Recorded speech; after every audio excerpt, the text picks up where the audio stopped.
no one cares about your book launch. And the only reason that people showed up to Alex Hermosi's launch is because he's Alex Hermosi. I ended up writing my first book called Future Flipper. It turned into a business coaching people in real estate that's probably done $40-50 million. It's the single greatest asset that you can create in your business. You do work once, you create it, that thing exists forever. I want to just ask you now with AI, how has that changed the game? It's never been easier to stand out, I think, because the quality bar is lowered significantly. 80 million in sales, 7,000 books published, 2 to 5 books a day that we publish. That got me on Forbes 30 Under 30, Inc. 5000. You make just like a legendary banger book. Like, how does James Clear make Atomic Habits? And it turns into... All right, Chandler, you've helped your students publish 7,000 books. One of the things that I thought was incredible is watching Hermosi do his $100 million, book launch. What did you think of that? I thought it was an impressive launch. I think most people should not replicate it. Why? There's so many backdoor conversations going on right now that I can't disclose, but it's big industry people who said, yeah, he did that. I want to do the same thing. I think no one cares about your book launch. And the only reason that people showed up to Alex Hermosi's launch is because he's Alex Hermosi and his launches are a spectacle. I think there's a better model, which is using books to feed into a virtual event, using a virtual event to sell the thing. But I think a lot of people are going to try to just copy and paste that launch and not have success with it. Yeah, because he kind of went virtual event to sell the book. Yes. To then sell masterminds and everything else. Exactly. But you're saying use the book as a lead magnet to get them into an event with you. Yeah. So we call it $1 million event model, which is basically just use the book bundle so you launch the book, you sell that book bundle. Included in that book bundle is a virtual ticket to an event. It's kind of similar to Cody Sanchez, what she did last year, which is there's a virtual event on the back end, a ticket's included. Then now all of a sudden you've got thousands of people attending this virtual event. You sell the $10,000 thing. Yep. So this is the model that we're about to run with Pace Morby, Dean Graziosi and Tony Robbins, Carlton Dennis, a bunch of people. I think it's just a better model than show up. I was just on Carlton's book launch thing. Yeah. Yeah, totally. I was helping him out. Yeah. I was like, I don't even know what you want me to talk about. Just tell me the time. Yeah. And Sage and Barry and Blue. And I just think it's a better model. I think, don't get me wrong, Hermosi's method and how he did it was super impressive. It's just not very replicable. Yeah. Because no one cares about it's like, show up to my launch party. And the other thing he did too was, it was like, buy a bunch of books for donations, but I'll keep all the money. And it's like, all right, whatever. That's one way to frame it. Like, support the nonprofit. There's entrepreneurs who need your help. Yeah. Genius. Yeah, I'm the nonprofit. Yeah. But like, despite that, I mean, like, that's one way to frame it. But I've seen these other guys do like, hey, if you buy 250 books so I can get on the bestseller, I'll give you a ticket to my house. Yeah. Or this big party. Mm-hmm. Like, he did the same thing. It was just a different frame. Yeah, I agree. Which is smart. I mean, he ran the play that was the smartest play for him. And then he went all in. Yeah. Which I think that's what a lot of people can learn from is if you've got a model and the maths, and like you've run a bajillion events, you know what your revenue per attendee is. You know what you know what you can do with that. And you can be off 25 or 50% one way or the other, and you still know what you can do. Yeah. So he dumped millions of dollars in ads because I think he learned that lesson on launch 1 and launch 2 that he left a ton of money on the table. And I think that's the part that a lot of people are missing, that they don't have the guts to just push multiple millions into the table on a big launch. Yeah. So let's talk about this, right? I'll give a quick testimonial. So this is your book right here published. I read this back in 2018 and never even knew you or anything else. I just remember seeing it online. I was like, oh, maybe I should write a book. And so I read this book, and literally just from reading this book, I ended up writing my first book called Future Flipper. Now, back then there was no AI. Like, I literally typed it all from zero, on my computer, wrote the book, and it changed my life. It changed this guy's life. That was how we literally met. He read that book, and it turned into a business coaching people in real estate that's probably done $40-50 million. It's crazy. And this was the catalyst to the very first thing I ever did, education-wise, teaching, which was this. I wrote this before I ever started making content or podcast or anything. Mm-hmm. And so, kudos to you, because the book still teaches the same principles that 10 years ago I needed and people need today. But I want to just ask you now with AI, man, I look back and I'm like, oh, well, I would have just freaking had chat write this thing for me now at this point. Like, how's that changed the game? Oh man, it's never been easier to stand out, I think, because the quality bar is lowered significantly. So if you just put in the bare minimum, you stand out. Now, I think it's made books easier to write and it's made it faster.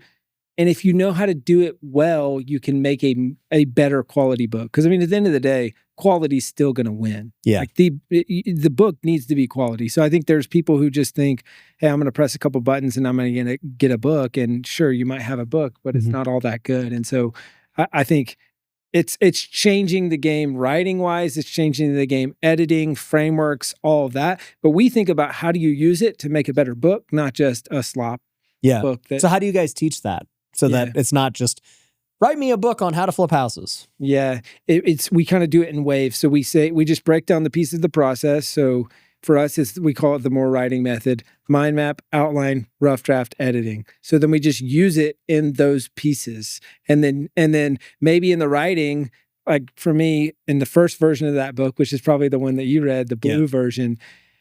It was good, but there wasn't enough stories. There were no frameworks and there was nothing. And so I think that's where AI can be really good is say, hey, take this kind of loose thing that I'm teaching, make it into a memorable framework. Yeah. And so you can use that in the writing process. You can use it in the editing process. I mean, that we're using it so much with editing. It makes all of these manuscripts better, faster, more affordable. Yeah. It's pretty wild. It's funny. When I wrote Flip Your Future, I didn't write any stories either. Probably because you hadn't updated the book yet to tell me to do that is good. Yeah. But I literally just wrote a textbook. Yeah. It was like a how-to guide. And it's just short and sweet to the point, like 100 pages. And then, my next book I wrote, Wealthy Way. I actually got a ghostwriter. I tell people I don't care. And I took this course I created that was all me speaking and everything else. And I said, here's the course. It's 6 hours of content. We need to transfer this into a book. And so, he took basically the textbook version of what I said. He said, okay, cool. These are great frameworks. Now we need stories. Yeah. And so he was like, I'm going to interview you. Literally, I just need stories for every single framework that help people remember them. That's cool. I like that. We tell a lot of times authors, and this has been really helpful for me because I'm kind of like you. I just want to get in there and teach. And sometimes I have this limiting belief that if I just tell stories, they won't find it helpful. And I'm like, oh, I don't want to waste their time. When in reality, I mean, this, the best sermons, stories. Yep. Every sermon starts with a story. The best books, the best, most memorable things all have stories. So you got to have good ones. And so it's almost like now I write out all the things I want to teach. And then I got a second column that's all the stories. Yeah. So it's my story bank. And then if you get, all right, this story, and then trying to have a payoff, like what's the story payoff, so that you can then almost kind of connect the dots with stories and the teachings. And I feel like it makes it way more effective. For sure. In today's real estate market, it is really difficult to find cash flow, and I don't see that changing anytime soon. For this reason, I'm a huge fan of wholesaling real estate right now specifically. It's the strategy that I'm using in my real estate investing business, and it's what all of our students at Wealthy Investor are doing as well. And we give you everything that you need to start your wholesaling business and have the same exact system that I have. You get the motivated seller leads, the same softwares, the same systems, processes, and one-on-one coaching and support. We'll show you step by step how you can get started today and get your first deal in 30 days or less. So go to wealthyinvestor.com today. So before we jump into, everything you guys have been doing at self-publishing and, how people can, publish their own book and everything else, let's just talk about why they should write a book. Like Hormozy is a great example, right? I mean, he's built his, I remember he came to my office like 5 years ago, way before he blew up on YouTube because he's here in Vegas still. But we just connected and I had read his book, his very first book, and he wrote it with no following. It was just a good book and it sold a ton, just organically, no launch, no anything. It was just a great book. And then he kind of used those frameworks to create social media content and everything else. Then he did his second launch. Well, I guess technically it would have been his first launch for a second book. Mm-hmm. And then, this last one we saw was his third kind of book in the series, but true launch where he's going to sell and pitch. And, bro, I mean, he sold for like 72 hours straight. It was like, this guy, I remember we were golfing. He was like, bro, he's still selling. I thought it was going to be over. Yeah. I thought in like 2 hours it's going to be over. I'm like, bro, he's 6 hours deep. Yeah. He's still I going. remember that. And then they're like, oh, they're taking a bat. He's back to 9 a.m. tomorrow to just keep selling. I'm like, bro, I respect that. Yeah. To go from not selling anything to I'm just selling hardcore. Yeah. I respect the range of the extremes. But like, clearly you see the financial benefit for what he did. Why would somebody start with a book versus like all the, like they could run ads, they could just maybe throw an event, they could maybe try to create content. What is your reasoning behind a book? I think it's the single greatest asset that you can create in your business. You do work once, you create it, that thing exists forever. And it's a one-to-many salesman. It's a 100 and something page sales letter that people pay to read and then thank you for paying for it. And then all the while they want to work with you. And so I think you see it with Alex, obviously at the highest level, but there's so many other people. I mean, whether it's that's a crazy story about your book of wrote the book, $40 million education company on the back end of that. Yeah. Right? I mean, there's so many examples of if you do it well and you align it with your business and then you integrate it with every prospect, customer, employee. I mean, it gives you so much leverage and it continues to bring in a ton of revenue. Well, and I just even think about the customer journey of the person who reads this book. So like you, like I remember like he would message me on Facebook. Can you coach me? Can you coach me? I was like, no, I don't coach people. And then I finally wrote the book and, like what did the book do for you? I bought the book and it helped me start flipping houses. And then it also gave you credibility because I'm like, oh, this guy wrote a book. Like he's an expert now. Yeah. You know what? And then like, I remember I held my first event and he was the first one to buy. It was $3,000 for the day. And then, so, 10 people bought, I made $30,000 that day. It was my first like successful education thing. And then, I started coaching maybe like a year later and that was a $10,000 program. And so him and a bunch of other people bought it. Then we'd done real estate deals together. Then we became business partners. And then now we're podcast co-host. And it's like, it literally started from the book. Yeah. Which I think that's the beautiful thing is it gives you both the confidence and the audience to build on the back of the thing. Yeah. But who should write a book? Because writing a book sounds intimidating. Yeah. Do you have to be an expert in a field? Like what's your thoughts on that? I mean, my thoughts are, I remember growing up, I was in Boy Scouts and we went on this trip out in the woods. You laugh. That's the same reaction that all my friends had in high school. Like, nerd! This guy's in Boy Scouts. What an idiot. Should he be playing sports? South Carolina, which I remember one time because I also played tennis, which man, that's worse. 2 strikes. You're done. Anything else we need to do? Yeah, let's see. You're married, right? I mean, yeah. I was a virgin. So they're like, man, this guy's a virgin. He plays tennis and he's in scouts. Total loser.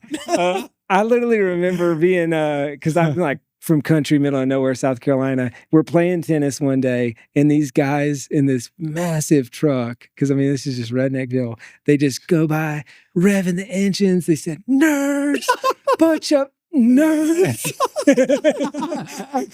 I mean, it was not play tennis. It is funny though, looking back.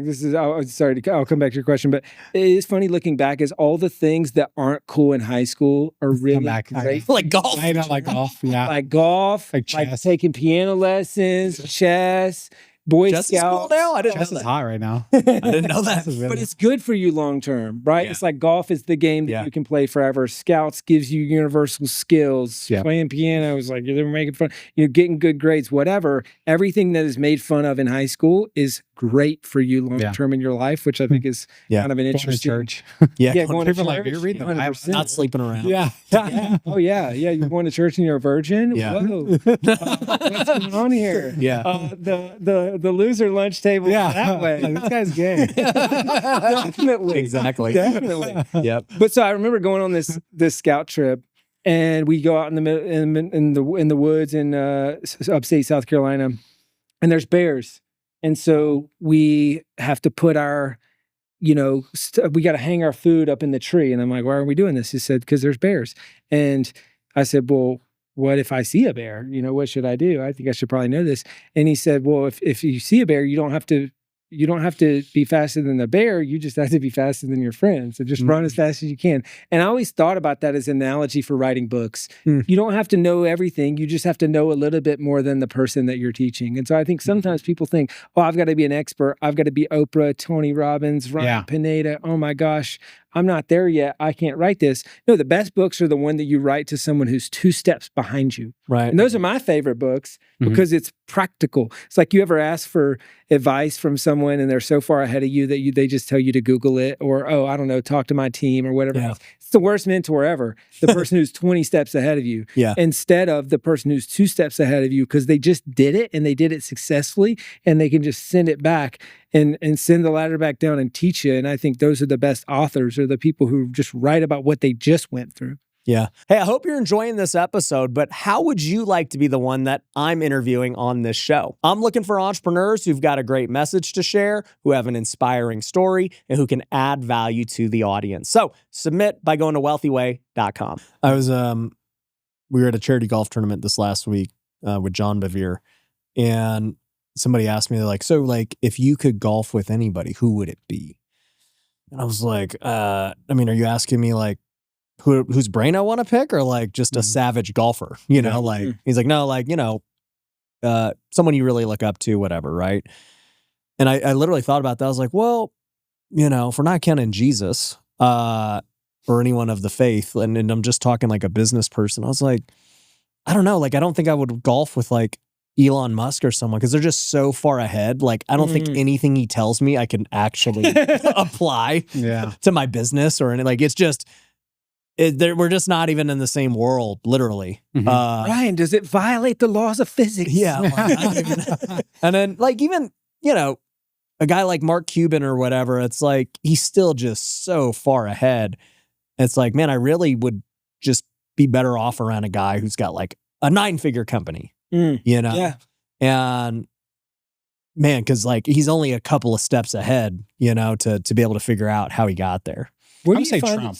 I would say Trump. That would be a wow. I feel like you could learn a lot from Trump. Oh, yeah. Like, just hanging out with him, an average person, I feel like But I think if you talk to Trump, you would have a really good time. Yeah. You guys would vibe. Yeah. But like, I don't think you could I don't think he'd be telling me any tactical things. Maybe, dude. Maybe. I think he's a low-key genius, but people think he's dumb. No, I do. Like, obviously, he's accomplished everything he's accomplished. But I'm just like, I think he likes golf, and he's just like such a good vibe. Yeah. That like Brian. Yeah.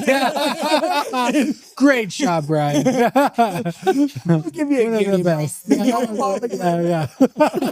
It's like, wow, Brian, I hit it further than you. How old are you? Oh, wow. That happens a lot, actually. What about if you could golf with someone from the Bible besides Jesus? Who would it be? Oh, man. Probably Solomon. Give me the wisest guy. David. I mean, that's an easy answer. You going Paul? I would do John the Baptist. Why? Just to hear about Jesus' baptism. Oh. Because he's the one who saw all three at the same time. That would have been... You're just asking him that one question? Yeah. I'm like, how was Jesus' baptism? Yeah. Oh, dude, actually, he would be the best, because then you could ask him, too, about Revelations. Yeah. You'd be like, bro, okay, what's the end look like? Yeah. He's like, well, I wrote it. Yeah. You're like, yeah, but what didn't you write? Yeah. We want the uncut version. Yeah, speaking of that, I mean, you want to talk about the power of books. I mean, you have the most powerful book of all time, right? Yeah. And I guess it was self-published. Yeah. They just put it out there and there was no launch. The original self-published. Yeah, wow. I've never thought about that. Yeah. Think about how much impact a self-published book can have. Yeah. And do people even really read books anymore? Are they so consumed with podcast and content? The same thing my high school friends did. No. I mean, the funny thing is most people don't. I saw a study the other day that said the average American reads one book a year, which I thought was just super depressing. Yeah. But what's I would say interesting, it's honestly probably that's nice average. It's nice average, right? You got The everybody median's reading for sure zero. Yeah. But I think what's interesting is on the flip side of that, your best customers They read. And so if you think about it in the context of how do I bring in customers for my business? Well, I write a book that solves a very specific problem for my ideal customer. I get it in front of them, they read it, and then there's no selling needed after that. So there's almost this weird haves and have nots, which is kind of pretty obvious. Hey, just read some books. You probably have some more money in your life if you just read. But I mean, the best customers, they listen to podcasts, they buy books, they read those books. Yeah, so you're not going for the average person. You're looking for customers. If you're going to go for the average person, you sell like freaking soda and chips, DraftKings. I mean, it's reels. It's sports like just bull crap. Reels. Yeah, and I mean, that's kind of their strategy, right? They do rage bait reels. Yeah. And then, oh my gosh, in the middle of that rage bait reel, there's some kind of gambling app that the person, there's stake or something that they're like playing. that's if you're going after the masses, that's what you're going to do. But it's interesting. I was thinking about this as we've been talking. Like I've read a lot of books in my life, and I was just like, how many books have I read where it's like, dude, this person only made $15 off me, right? Off the book, right? And then I think like down the road, what I ended up spending with some of these people. And it's like, okay, obviously we become friends and done things together. I was just literally at this John Bevere charity, and I've read so many of John's books. And, I wrote a big check for the charity. And I'm just like, yeah, the only reason I wrote that was not because of what happened at the event. It was from years of goodwill, reading his books and everything else. We've paid Hormozy money because I'm just like, bro, like, I feel like I owe this guy for the things that, he's helped me with without him even helping. And that's happened with lots of different authors. I think it's because there's almost built-in reciprocity. You buy this thing for $15 it's so cheap. And you spend a handful of hours and you feel like the things that you learned are worth thousands, if not tens of thousands of dollars. So you just feel like I owe this person. Yeah. And if I get the opportunity, if I like the book and I get the opportunity to work with them, I will work with them. And I will maybe donate a disproportionate amount of money to their nonprofit because I just feel like I owe them. Yeah. Well, and you just now know that person too. It's like, I believe in what this guy's doing, and because I know what he believes from his books and his teachings. Yeah. How long does it take for someone to write a book? I mean, if you do it by yourself, it'll take you a year or a decade, depending on, A year is crazy. But like, that's just trying to figure it out, right? If you go traditionally published, it might take you a couple years. On average, our authors, 9 to 18 months. Oh, okay. Somewhere in that. I mean, that's the full publishing process. Yeah. You can write it a lot faster than you think, especially nowadays with AI. It can accelerate that process. It took me about a month so I read your book. In a month, I wrote it. And then I found a self-publishing company. And I think within 90 days, I launched. Totally. Yeah. That's a very...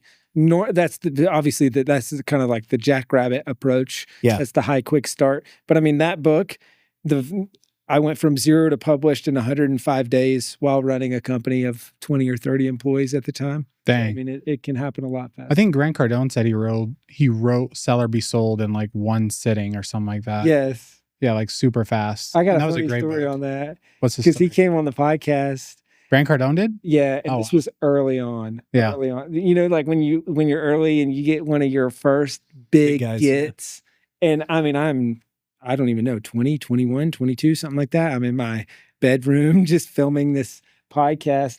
And you were still talking about books and stuff back then? I was talking about books, yeah. And Grant Cardone came on and he said, tell the story. He's like, and now granted, I have older women in my audience. I have business people. My brother plays in Need to Breathe. So there's a faith component. And so it's generally, I don't know, not Grant Cardone audience. Who's this guy?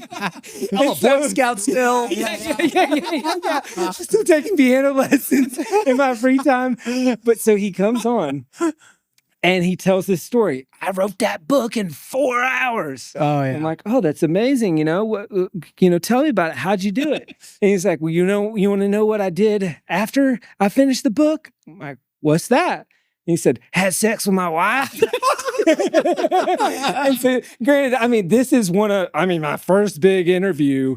I am just crapping my pants. I'm like, my audience is going to hate this. Yeah. I'm trying to backpedal out of this. I'm like, so anyways, how'd you write it in 4 hours? Yeah. He's like, you don't have any questions about me having sex with my wife? You're not going to ask a follow-up question on that? I'm like, my gosh, dude. No, move on. So anyways, yes. How did he do it? I mean, Have sex with his wife? no, the 4 hours. I didn't ask any follow-ups. You're like, all right. Hey man, this is a good time to give you the birds and the bees talk. I'm still a virgin, by the way. But a lot of people actually have been on this podcast and told us that Grant Cardone was their first person that like gave him a shot. Rich Summers said that. A few people have told us. Oh, of him being on the show. Of Grant Cardone being like their first big guest. Interesting. Yeah. What do you think the lesson is in that? I think Grant Cardone, I love Grant Cardone. And I have a podcast too, and he was my very first like really big guest. And after he did my podcast, that's when I got another big Catholic guy. And then that spun into like this big page that I have now. So like he helped me a lot actually. So, but do you think the lesson is for other people that he just volume? Like he's saying yes to so I would many, say or it's I learned a few lessons from that. One, like give people a shot. Like when people reach Totally. out to me and they have no following, I sometimes do their stuff just to like help them. And also just volume. And like he's been in the game for so long and he's just like does work. Like he's doing all types of I'll tell you a story. So I reached out to him on Instagram to do his podcast. To do my podcast. He was like, sure, come through. I'm going to be in California. I was like, holy crap. Like, I can't believe he replied to me. So I go to Cali. I do a podcast with him. Right after I do a podcast, another guy is coming in to do a podcast. And then while I'm sitting there, he got a call from Trump's team because Trump was in Cali. And I was like, holy crap. Like, and this is like 6:30 p.m. And I'm like, bro, it's like 6:30. This guy's like 60 years old and he is just like cranking out like show after show. And then I saw on his Instagram after the next guy did the podcast, he did another podcast like around 8 or 9 o'clock at night. And I was like, damn, bro, like this guy is moving. yeah, So yeah, it was like very inspiring. stamina. Yeah. Well, he just practiced it. Like the whole thing is do 10x more Yeah, Yeah. than what you think and what everyone else. And he Yeah. does. Yeah. And he was just in Cali because he was pissed about how Cali was handling the fires. So he was just like, He's just there for he fun. was just there. He had no plan. He literally had no plan. He's like, I'm doing social media. We're going to fix California. He was like, I'm doing a meetup. Can you promote it? I was like, sure. So I like promoted his thing. People came. I went to the thing. There was like hundreds of people there. It's like a small office with like a few hundred people and like Grant Cardone. It was so crazy. I was like, this guy is just moving. he's the ultimate promoter. I think. Yeah. I mean, I'd look at him very similar to how I would look at Dana White, very similar to how I would look at Trump. I mean, just they're master promoters. Yeah. And he runs to the controversy. Yeah. Which I think also amplifies all the promotion. I mean, you're seeing That's the true. stuff he's putting out now about this deposition. Oh, yeah. Class action. Funny. Yeah. Oh, Tell me about your law firm. No, you cannot get your stuff. Yeah. Yeah. Have you crazy. seen it? Yeah. I mean, I haven't watched the whole thing, but I've seen him. Some of them are funny, The bro. clips are so good. He goes off on the lady in there. He's like, man, I'm going to be so rich one day. You could come over and invest in my You're gonna fund. tell your family. You Yeah. deposed Yeah. me. Yeah. He's like, you're going to tell your family about the day you met Grant Cardone. But I think that so it's stamina and volume, but it's strategically also amplified by all the controversy. Yeah. There's he's like a heat-seeking missile to there's controversy in California. I'm coming out. Yeah. We're gonna do a big 10x California. We're fixing California kind of tour. Yeah. That's interesting. Yeah. So let's jump back into the book side of things. So, you know, you've been doing this a long time, and you're saying 21. You're talking. When did you write your first book? 19. What'd you write about?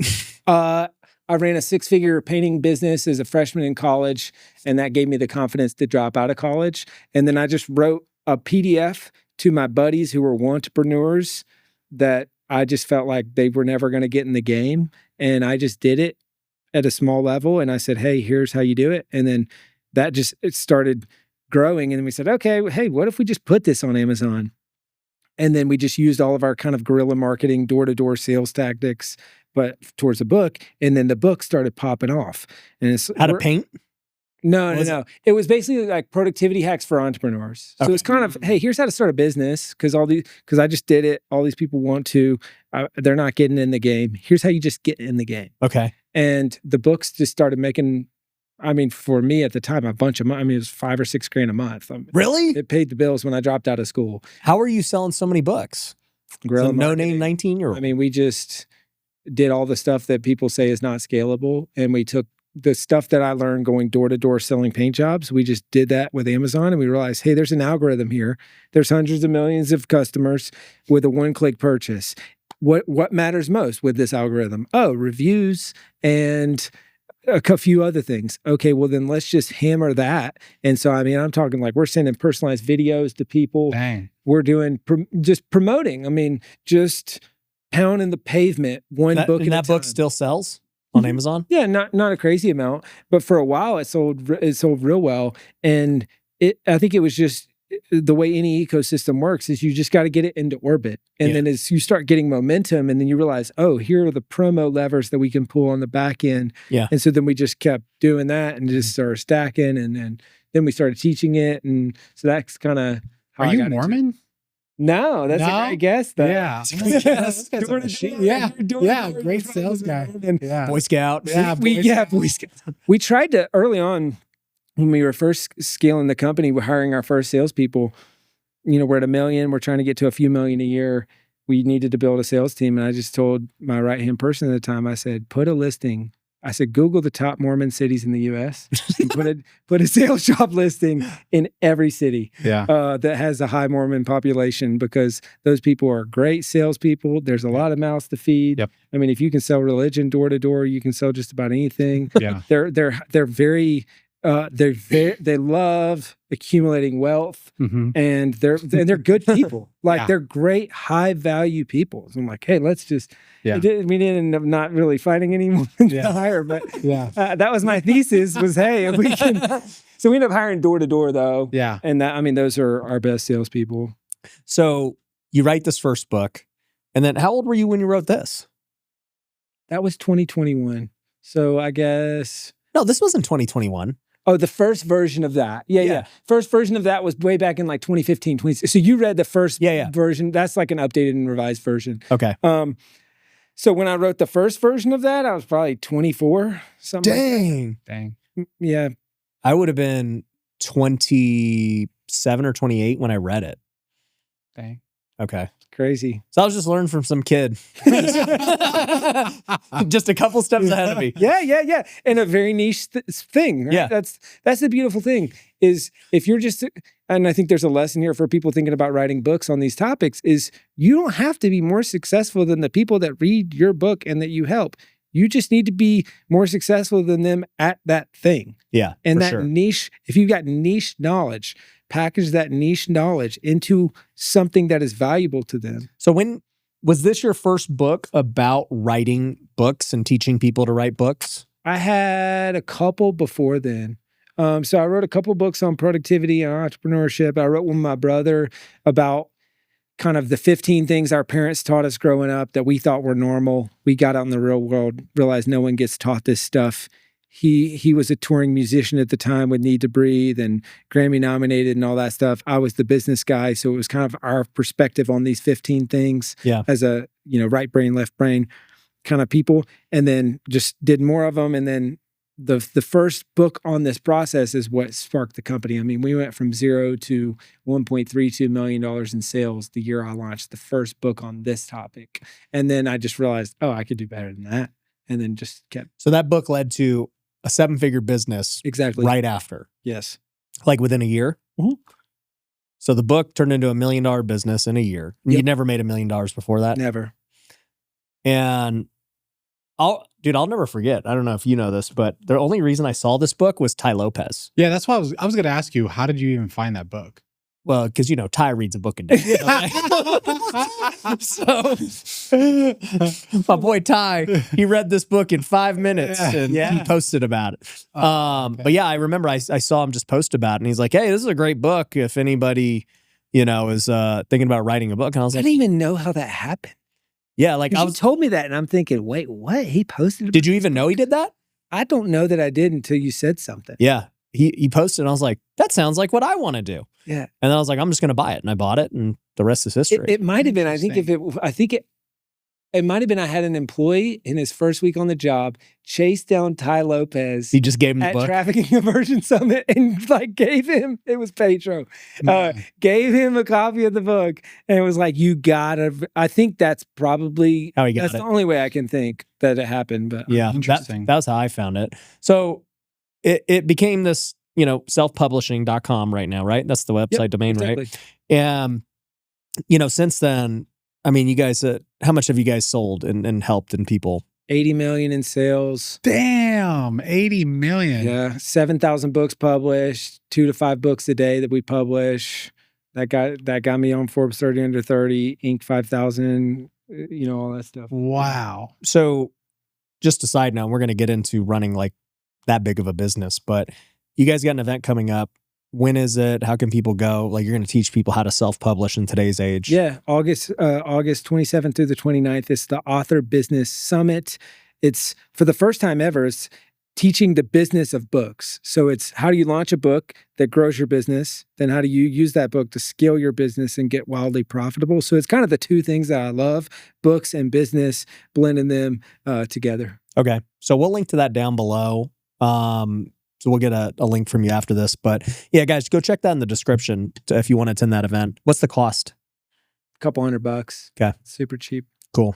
I mean, like I said, I'd highly recommend it. I've learned just from the book, and then we know each other, and I've just seen behind the scenes of all the people you guys have helped. And yeah, it's like the worst case scenario for me anyways, is like you write a book and now you just have authority. Like, even if it didn't lead to sales and leads, it's like, to your point, you're like, bro, this guy wrote a book. Like, he took the time to write this book. Mm-hmm. It's got reviews. Like, he's serious about whatever he does. And then if you do it right, which this event will teach, like, not only will it give you authority, but it'll also give you leads and sales and all that stuff. Yeah. So let's talk about this, right? Most people just know you as the book guy, but clearly you built a business that's, coming in on $100 million of sales here soon. How? Talk about the business side of things.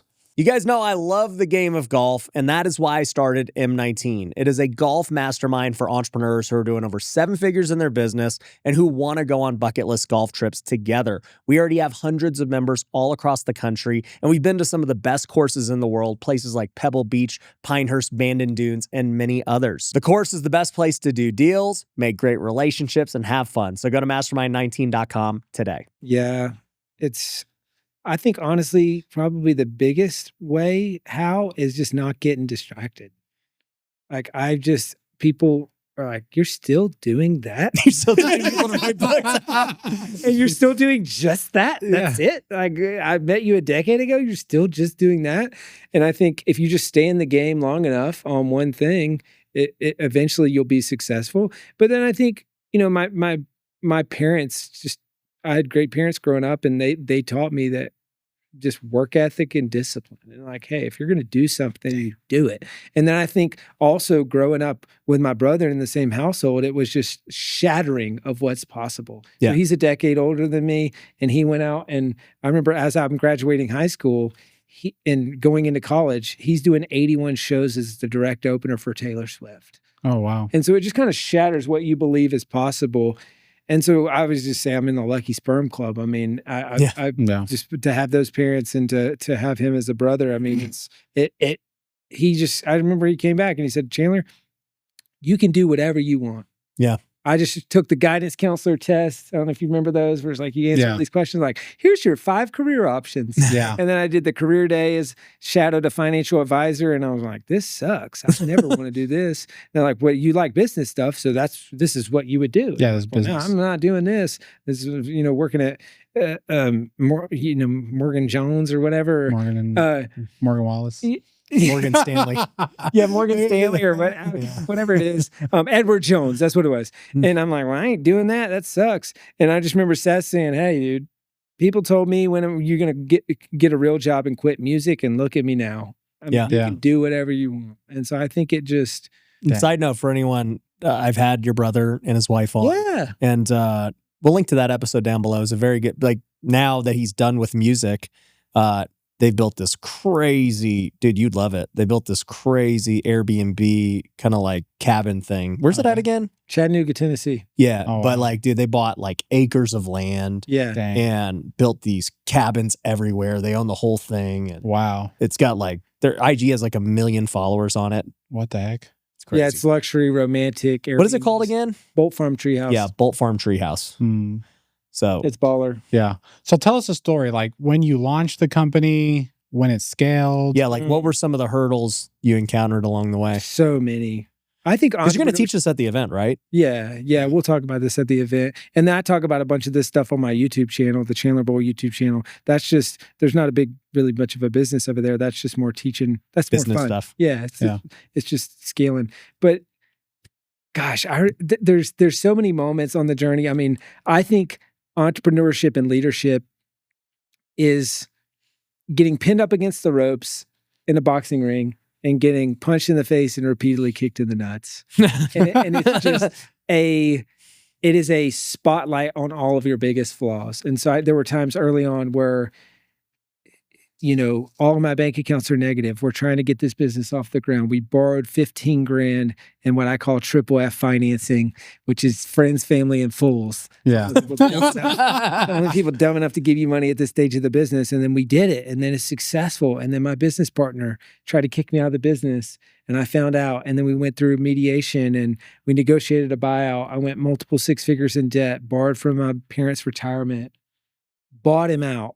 So then I'm now in debt and the business still isn't where I want it to be and I'm not making any money. And so there's just so many times like that where you just have to persist and reinvent yourself. And I think the mantra that I've always come back to is you can't lose if you don't quit. Like you just got to stay in the game. It's like, I don't know if you ever remember that Will Smith thing where he talks about getting on the treadmill next to someone. Yeah. Remember that motivation? Yeah. He'll talk? die before He's he like, gets off. Yeah, he's like, only one of two things are going to happen. I will outlast you or I will die on that treadmill. Yeah. It's that mentality of I've never been the smartest, for sure never been the smartest, C-level English student, college dropout, ADHD, all the things. Never been the most talented or anything, but I will just outwork people. So I think that's just... What do you do every day? Like what's your day-to-day look like now, outworking everyone? Yeah, I mean, it's nothing crazy. I mean, I think sometimes people hear that and they think, oh, this dude works 100-hour weeks. No, first off, nobody works 100-hour weeks. If anybody ever even tells you they're working 60-hour weeks, they're lying. Like you do the math, it's just not, people don't, most, not 99 out of 100 people don't work like that. I mean, I work hard. I work 50-hour week or whatever, but I mean, it's just focused on high leverage stuff. But I think it's the consistency more than it is Herculean effort. That's what I was going to say. I think it's just, for me, I've been working 40-hour weeks, sometimes less. But you know, I don't miss. Yeah, like it's just a consistent 40 high leveraged hours for a decade straight. Yes. Versus what I've seen from a lot of entrepreneurs is a lot of sprints, then stops. Yes. Hey, I'm gonna work 60 hours for the next year, and then I'm going to take time off. Yes. I'm going to crash and burn out. Yeah. And then it's like they lose all momentum, they lose everything, and it's like, hey, what happened to that guy? Oh, he like crashed. Like I've seen that story 100. a million times. Yeah. I think we're wired very similar in that way. Yeah. And what do you think, like what did it take to go from 7 to 8 figures? Oh gosh. I mean, it took becoming a better leader. I sucked as a leader, and I felt like leadership was one of those airy-fairy kind of things that don't really move the needle. Talk to me about practical things. And I think just eventually, it's John Maxwell, right? Law of the lid. Yeah. Your business is only going to grow as much as you do. And so I think I had to really grow as a leader. There were tactical things like we had to get better people. I had to get better at process. I had to learn systems. I had to learn all of these things that I wish they taught in school that they don't. But, and then I think just like practically it's scalable customer acquisition channels. And because I don't know, I'm sure you've seen this in your business. It's like most things can be working and then you're only as good as your weakest link. Where you can say, all right, perfect. We got marketing rolling. We got product going good. Operations is good. Oh crap. our sales team sucks. Yeah. And then the whole thing is broken because the sales team sucks. You're like, all right, great. I'm going to go fix the sales team. And then next thing you know, you're like, oh, our marketing sucks. You got no leads for these guys. You got no leads. And so it's just constantly playing a game of whack-a-mole. But I think eventually we worked that enough to where we said, hey, we got all the different components humming and to where we started scaling faster. But yeah. What kind of marketing do you guys do? Events and partnerships. So that's 6 million, maybe up to 7 or 8 million a year. What does that mean, events? We go speak at people's events. Mhm. I've got a speaking team. We'll speak at 60 to 80 events a year. I'll speak at maybe 15 of them. So I've trained a bunch of speakers internally. We do webinars, partnerships, all kinds of stuff. So how does the events business work? Like, can you give more details? Yeah. On We go, we find events where our ideal customers would be. Mhm. We go speak and sponsor at those events, have a booth there. Mhm. And we bring the book. So the book is like a core integral part of that, where we give away the books like crazy. Mhm. And then people read the book, they book a call with a team, they sign up to work with us. How do you train your team to get better at speaking? We've got an internal speaker training program. So we basically just, okay, start with a webinar of 20 people. Okay, you did well at that. Let's give you maybe a small local event. Okay, you did well at that. Let's maybe give you a bigger webinar. Let's give you a bigger event. And we just kind of, How many speakers do you guys have? I think about 7. Oh, wow. That's a So lot. we've got female speakers because sometimes they're like, we only want a female speaker. Right. Great, we got one. We've got people all over the place specialize in different stuff. But I think when you have a core company talk, like we kind of have a core, They have their script they and their add slides. their stories. Yeah. So it's unique to them and it's Mhm. personalized to them, but then we know what works. And so, yeah, we just, Do you think you're more of a marketing guy or a sales guy? Or an operator. What would you say? I think, having known him, I think he leans on the operation side, but he does what's necessary. Yeah. He can sell, he can speak, he can write, can get leads and make relationships. But I don't know. I would say just, I don't know. Do you enjoy it? Those side of things? which side? What part, I guess, I what think part of business do you enjoy Oh, God. the most? I love it, man. It's the funnest game. I think your observation was spot on. I think I'm a really hardcore operator and I love it and I hate it. Like it sucks me in and I'm good at it, but it is at this stage of the business, the least Leverage. leveraged and productive thing that I could focus on. Yeah. And so I think I'm a marketer at heart. Now I've done door-to-door sales. I've done, but I think marketing is kind of where I would like to spend more and more of my time, but then I gravitate towards the operational stuff and I almost just I have to learn. How did you get good at marketing? I think you got to get good at sales to get good at marketing because good marketing is just one-to-many sales. And at least that's my opinion. You got to be able to communicate to people and understand their pains and their problems. And so early on, I remember somebody told me about copywriting. I'm like, oh, what you mean like copywriting a book? I said, no, copywriting, salesmanship in print. They said, if you want to learn it, you need to hand copy for an hour a day. So I did that for Really? 3 or 6 months straight, just an hour a day. Gary Halbert, all the sales letters, and then I would just do that. And then whenever How did you learn copywriting? That. osmosis, Just by doing it. hand copy You all the best copy. He just copied And and then you pasted do what they it. did in his Oh, mind. you just wrote other people's. Yeah, I would look at their sales letter and I would literally just copy it. And then finally I just What the started heck? typing it because they said, if you want to learn it, just Do like write it and your brain will connect the dots. And you say, oh, that's how the 100th time I've seen a headline like that. Oh, I guess that's how you do it. It's That's like the 100 tension, on Damn. The Simpsons when Bart's writing. 100%. Yeah. I will not do this. Yeah. I will not do this. Well, if you think about it, it's how you train kids to write and the little stencil Yeah. to write the letter. Yeah. So it's just That's the that. craziest thing I've ever heard. I've never heard of it. Yeah, I've never heard of that either. I've never done that. And then I learned copy. And so now I think some of those skills I take for granted because I'm like, oh, I can write the hook. I can write. That's kind of why these kids suck at skills now, because AI never does do it that. for them. Yeah, they don't have to. They never do that. What's the answer to this? I'll just use the calculator. What's Yeah. the, Write this, Claude. Okay. yeah, like they don't have to actually go through the process. Yeah. So keep going. So you started off It's writing. that. And then it was, I mean, for me, anything that I'm good at is just, I've read a bunch of books on it. So then I realized I suck at marketing. I'm going to read every marketing book that exists. What's the best marketing books? 80/20 Sales and Marketing, Perry you read that Marshall. one? No. Influence, Robert Cialdini. That's a more Yeah, I've read that. mainstream Yep. one. I mean, I went through all the breakthrough advertising, Dan the Kennedy's boron books. letters. Yeah. No BS marketing or whatever. I mean, I've just, But which is the You name best? What are the best 3 marketing books? 80/20 Sales and Marketing, Influence by Robert Cialdini,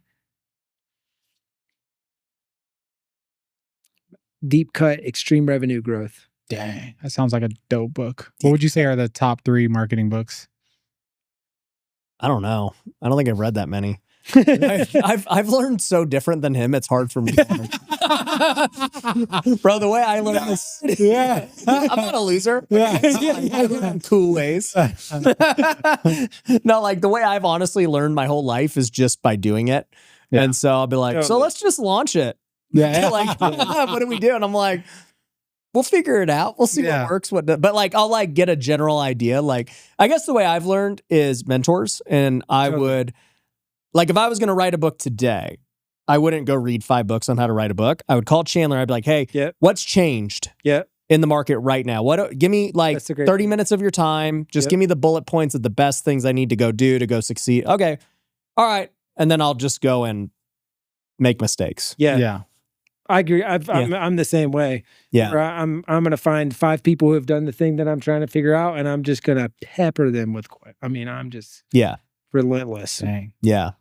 Because even like I was, we were with, like I was saying, I was with John Bevere this last week, and I was asking about the growth of tent makers, our nonprofit. And I was like, hey, I watched him raise $10 million for his nonprofit at Wow. this event. And I was like, man, how could we do that? Like, Yeah.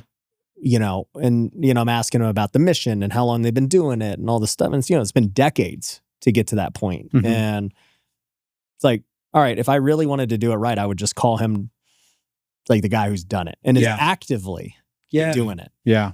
I mean, that's like your guy that was in here a second ago. Yeah. Before you walked in here, I mean, I'm peppering that guy with questions because we are nowhere near as good as you guys at media at all of that stuff. So I'm like, Yeah. how do you do this? What's your do team that? look like? What's this? How are you guys structuring this? You guys are the format in your car and your egg chair and the cart videos. Okay, that's interesting. Okay, how do you think about that? Are you feeding him ideas? Is he coming up and just because I want to learn that. And so I don't know. I think you guys are wired very similarly, where it's find a problem or an opportunity in the business and then just hammer the problem, whether it's reading books, asking people questions, but How do you make just like a legendary banger book? Like, how does James Clear make Atomic Habits? And it turns into, there's tons of books on habits. And yeah. why did his just crush all the other habits? You made a habits book, like, why is his selling 10 million? Why did, Alex Hormozy. Hormozy's was different. Like these other ones are just pure like. Well, his first book. Okay, his first book. But even his first book's nothing to Atomic Habits. Atomic Habits has sold tens of millions organically. No promotion, no paid, like it's just there. And then like I think about Mel Robbins. No, what's the guy? Hal Rod? No, I'm thinking, Hal's been on the show. He's great too. But Think and Grow Rich. No, I'm the pastor that wrote the best-selling non-Bible book. Dude, I can't believe I'm spacing on it. From Saddleback, Rick Warren. Oh yeah. I know what you're talking about. Dang, I cannot believe I'm Purpose-Driven Life. Purpose-Driven Life. That book, I didn't even know this. I saw it on the cover. It's like, this book has sold 40 million copies. Oh my gosh. I'm like, bro, that sold 40 million copies with no social media, no launch, nothing. Yeah. How do you get that kind of like true word of mouth growth? What makes those books so special? I mean, the book has got to be incredible, obviously, because you need word of mouth referrals. It needs, you got to get a lot of shots on goal and a lot of reps. Well, because how do you make an incredible book? Well, you help a bajillion people in that thing, like you pastor a church and have those conversations hundreds of times. Or like James Clear had his newsletter for years. And so he knows what's resonating, what's not. He's got shots on goal in terms of practicing that thing. Then I think your packaging has to be really good. That's what I did take away from your book, was how important the cover was for Yes. Amazon. I remember that. I was like, okay, that makes sense. I need like a great picture, vibrant. Yeah. Like I didn't know title and thumbnail and those things. Totally.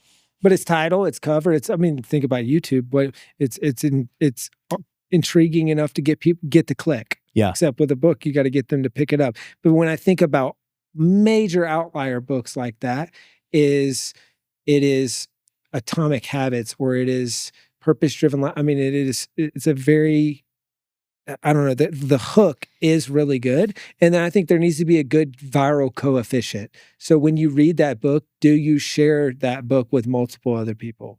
Yeah. So I think whether it's Purpose Driven Life, whether it's The Miracle Morning is a great example of that. You do the morning routine and you're like, oh, you're doing a morning routine? Yeah, I am. I read this book. Or Scaling Up, for example. It's like, I bought one copy, read it.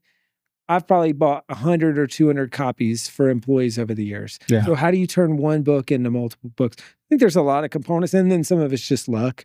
But I had Robert Kiyosaki on the podcast, and he talked about how that's one of the most successful self-published books of all time. Yeah, he wrote 32 everyone million quotes copies. that book. And his early break, it was doing nothing. And then boom, guy from Amway bought it at a car wash or something, bought it for the whole company. All of Amway got rich. And network. then that just, Dang. so it's like, you got to get it And out. those guys are the best network marketers. Oh my gosh. They're like, oh, bro, you got to read this book. I'm forcing everyone in my downline to read this. Yeah, that makes sense. So because like I think part of it too was like they all had well, maybe, I don't know, but like Rich Dad, Poor Dad, how many other books were there like that? That like, was it so just contrary to Maybe. what was out there?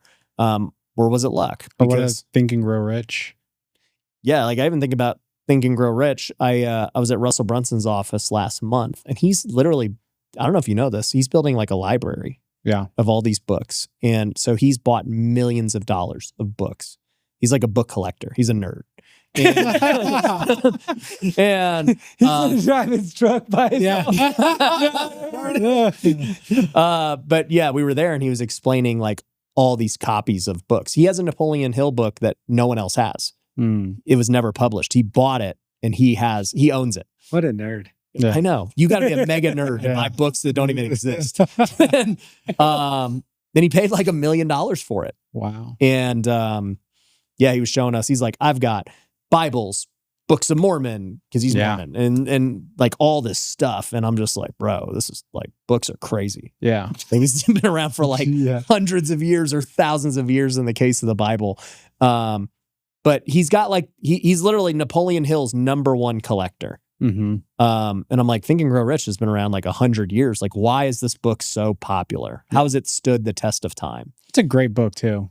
That's like the first book I ever read that was so good that I was like, wow, it like blew my mind.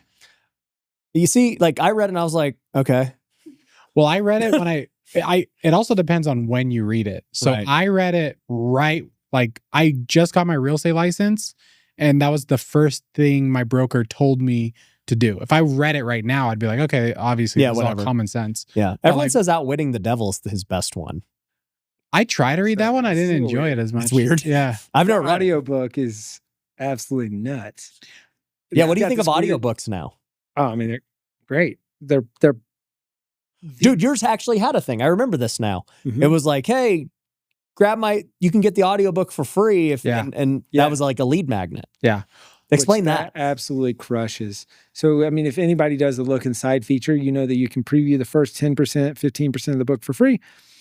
Well, in mine, you're on Amazon, you're looking inside. Oh, hold up. Here's the audiobook for free. And they think Chandler is an idiot. He doesn't know that I can get this audiobook without buying the book. Of course I know that. I just want to funnel all those leads off of Amazon. And so whether they buy the book or not, they probably opt in for the audiobook. And I'm optimizing for consumption. Like I want them to read the book, but most people don't read books. You really don't care if they pay for the book or not. No. Because for me, if they do pay for the book, I'm getting paid to get that lead. if they get it for free, I'm getting a free lead. Yeah. You know, so both situations are better than paying for leads. Yeah, he's not trying to run up book sales. Yeah. That's not So his goal. I mean, but it also improves consumption. So people don't read, but they would listen to the book. So now all of a sudden they're more likely to consume the content. If they're more likely to consume the content, they're more likely to work with me. Yeah. So that's kind of how I think. And I would 100% agree that, like, to your point, right? If the average American reads 0 to 1 book a year, right? I would guess the average high level person reads 5 Maybe. or 10 Yeah. or whatever, right? And it's like, if somebody reads your book, they spent hours and hours. Yeah. And it was like it wasn't like just kind of discretionary secondary hours where they're just like barely paying attention. Like you might turn on a podcast in the background or what. Like you have to intentionally read a book. Mm-hmm. And so I have your undivided attention, and you're going to choose, you know, from that point forward, whether we should work together or not. Or if you think about like David Goggins, like his book, right, blew him up. Was he big before his book or no? I don't think so. No, he wrote the book, and I think Joe Rogan read it and then had him on, and then that like blew him up. That was a great book too. Yeah. Great book. Great promotion plus great hook. Yeah. Can't hurt me. I mean, Yeah. Have you read that book? A long time ago. Yeah. There's a lot of F-bombs. It is an intense book. He's an intense guy. I read that book and I started running. I swear, I ran 100 miles in a month. I swear, I was listening to that book and I was like, dude, I'm going to start running. And I started. And that's why you only hit the ball 240. Yeah, that's why I only. You don't lift weights. Okay. So what are top 3 books before we wrap up? Because I know you got to go soon. Top 3 books of all time, besides the Bible. So you're going to hate this answer, but my follow-up question is always, what are you trying to get better at? Life. Because I like to contextualize book recommendations. Because for me, I believe in just-in-time learning. Like I don't want a shelf esteem where I just put a bunch of books up there. I feel good about myself. I want to read it, implement it, and then keep going. Yeah. But if you force me to just say generic 3 life, you gotta give your kids 3 books. What are you giving your kids? Well, kids are going to be a different avatar. Well, they're going to hold them for the rest of their life. I'm not talking about children. Yeah. I'm just saying like books for their life. I'm going to go. So we are going kids now. No. not Hey, children. I want you to read this one day when you're Yeah. Okay. Top 3. Extreme Ownership. Jocko. Wow. I mean, changed my life. I would say, oh man.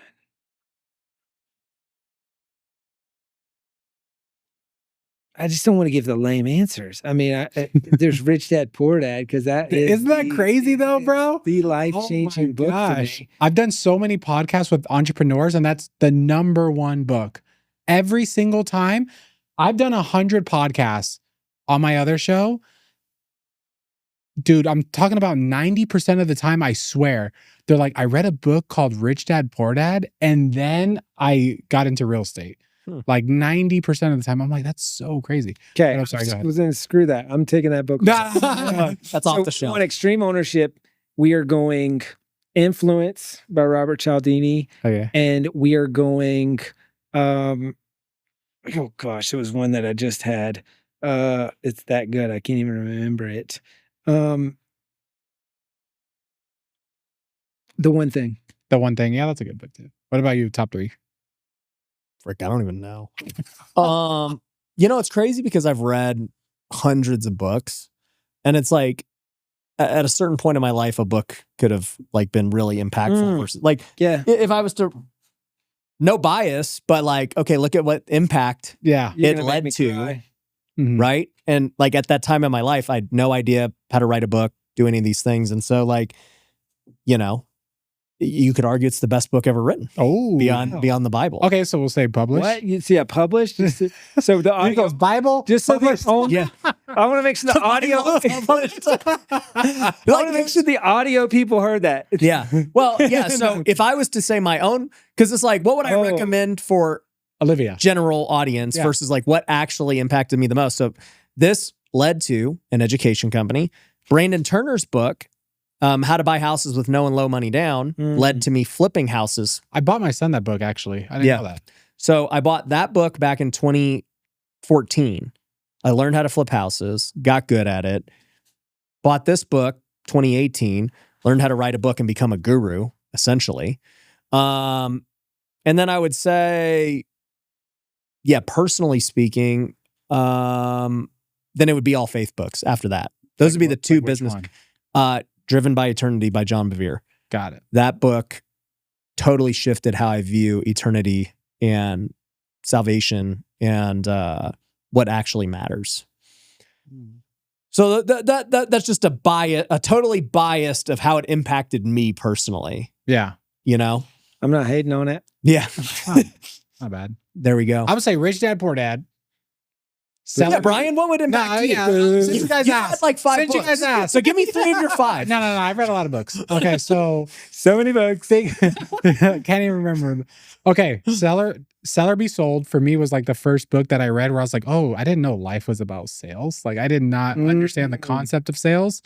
And then his framework on money, on like he said something in that book like there's not a shortage of money in the United States. You just don't know where to get it. When I first heard that, I was like, somebody's got what my the money. hell? Like, I did not know that. 10X and thinking. So just everything great card. And think and Grow Rich. That's what I would say top 3. Great. Those are great books. Yeah, thanks for asking. Yeah. You're welcome. Yeah, Brian. So, bro, I know you got to catch a flight, but like I said, dude, I'm just giving my own testimony, but you guys got the event coming up. It's going to be August 27th to 29th. If somebody, we'll link to that down below, but there's going to be people that watch this many years after. So if people want to work with you guys, where do they go? Yep. Go to selfpublishing.com/Ryan, book a call with the team. We'll map out the goals, strategy, help them with the book. And just walk through like, okay, somebody chooses to work with you guys. How does it lay out? We pair them up with a coach. That coach coaches them through the process. We've got curriculum, templates, all that stuff. We've got a whole services arm, so we do the final mile of publishing. They keep all the rights. You guys will publish the book for them now too. You guys didn't do that back then. We didn't do that back then, but we do that now, and so we help them be more successful with the book, and then they keep all the rights for royalties, the IP, everything. So your coach will help them do the mapping, the ideas, and then you guys help them with the cover and the artwork and all that too. All that stuff for them. Yep. Yeah, because that's the part I didn't realize was so important with books. Huge. And then, because you just think like, how do I write a good book? And it's like, well, no, it starts like with the idea, right, and all that. So, and then the 3-day event, you guys are going to cover all that stuff. Yep. Cool.